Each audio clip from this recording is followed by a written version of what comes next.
विलास घुले यांच्या कुटुंबियांनी तब्बल 17-18 दिवस उपोषण केलं आणि त्या दिवशी एक मोर्चा देखील पार पडला. त्या मोर्चाला गुणरत्न सदावर्ते यांनी उपस्थिती लावली होती आणि आक्रमक पद्धतीने मोर्चा पार पडला.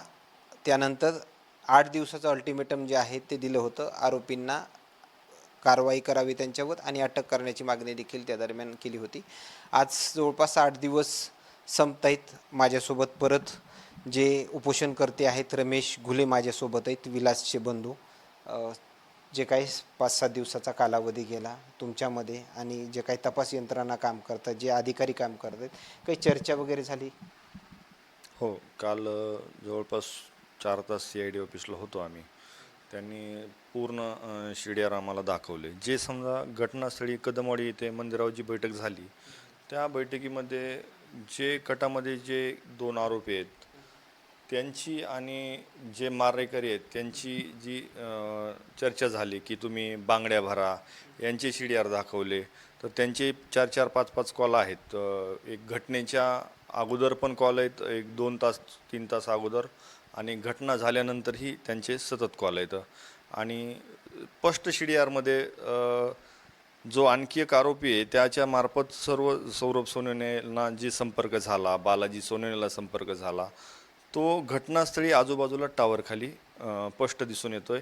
आणि माझ्या भावानं जी घटना सांगितली मला त्या बाबतीतही पोलिसांनी काल SP साहेबांनी विचारले केली, तर मी स्पष्ट सांगितलं की तुम्ही व्हिडिओ बनवला. त्यांनी माझ्याकडे जे व्हिडिओ आहे तो व्हिडिओमध्ये डॉक्टरना व्हिडिओ काढू नका म्हणलेलं, काही छोटासा व्हिडिओ आहे तो पण मी काल त्यांना SP साहेबांना काल दाखवला. आणि त्या व्हिडिओमध्ये नेमकं काय आहे? नाही, व्हिडिओमध्ये ज्यावेळेस भावाला टाकी घेत होते इथं केजच्या हॉस्पिटलमध्ये, तोच व्हिडिओ आहे. आणि त्याच्यामध्ये तो बोलताना होता, पण डॉक्टरांनी व्हिडिओ काढू नका म्हणून सांगितलं, म्हणून स्टॉप झालेला आहे. 30 सेकंदाचा व्हिडिओ आहे, पण तो बोलतोय.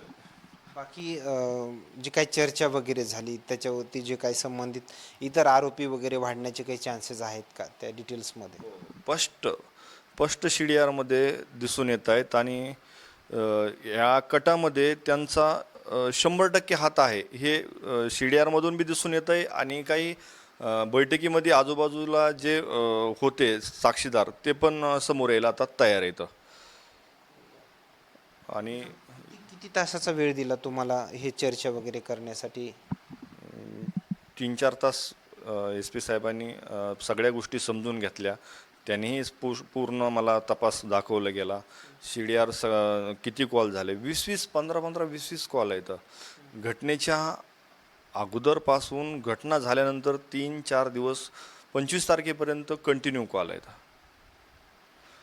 आणि SP साहेबांनी उद्या ॲक्शन घेऊ म्हणून आम्हाला सांगितलं. आणि मला विश्वास आहे त्यांच्यावर, जे काळेसाहेब आहेत SP साहेब, त्यांच्यावर विश्वास आहे की ते ॲक्शन घेतील म्हणून.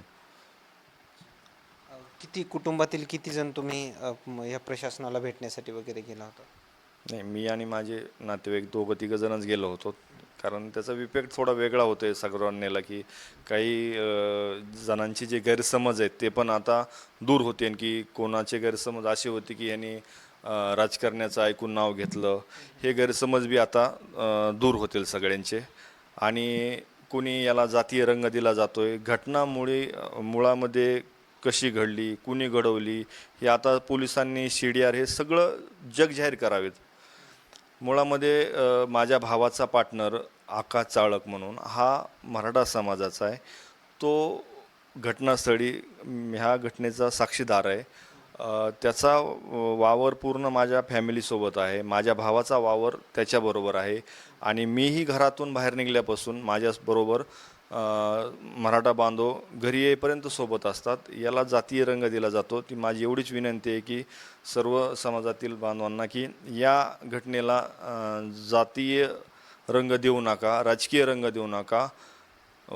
खरी परिस्थिती आता CIDने जग जाहीर करावी. ओके. खरं तर या ठिकाणी जे काही 8 दिवसाचं अल्टिमेटम पोलीस प्रशासनाला दिलं होतं त्यानंतर ही झालेली त्यांच्यासोबत चर्चा. बाकी गुणरत्न सदावर्तेंच्या जी तुम्ही मागणी केली होती किंवा ते वकील पाहिजेत, त्या संदर्भात काही अपडेट वगैरे आले? नाही, प्रशासनानं इथनं फक्त त्यांना पत्र पाठवले, प्रस्ताव पाठवला आहे. त्याच्यावरती अजून कुठलीही कारवाई झाली नाही. प्रशासनाला माझी विनंती आहे की तुम्ही आता अंत पाहू नका. मी उद्या वाट बघणार आहे आणि उद्याची पुढची दिशा मी ठरवणार आहे.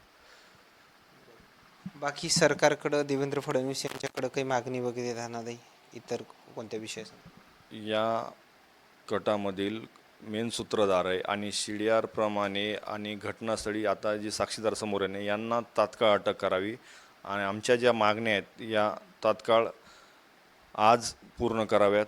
उद्यापासून आम्ही रस्त्यावर उतरणार आहेत. बाकी मुख्यमंत्र्यांची कधी भेट घेण्याची गरज भासते असं काही वाटतंय? भासते, गरज भासते. मी संपर्क करण्याचा प्रयत्न करतोय पण संपर्क होत नाही आहे. ओके, धन्यवाद. या ठिकाणी पाहिलं गेलं तर रमेश घुले यांच्या आलेल्या प्रतिक्रिया, आणखीन काही नवीन अपडेट्स मिळतील का हेही पाहणं तेवढंच महत्त्वाचं ठरणार आहे. मात्र हे कुटुंब आणि इतर आंदोलनकर्ते परत रस्त्यावर उतरण्याच्या अगोदर कारवाई पोलीस प्रशासनाच्या माध्यमातून आणि तपास यंत्रणेच्या माध्यमातून होईल का यावर मात्र प्रश्नार्थक चिन्ह जे आहे ते उपस्थित राहताना पाहायला मिळते. कॅमेरामॅन सोबत सूरज मीडिया, बीड केज.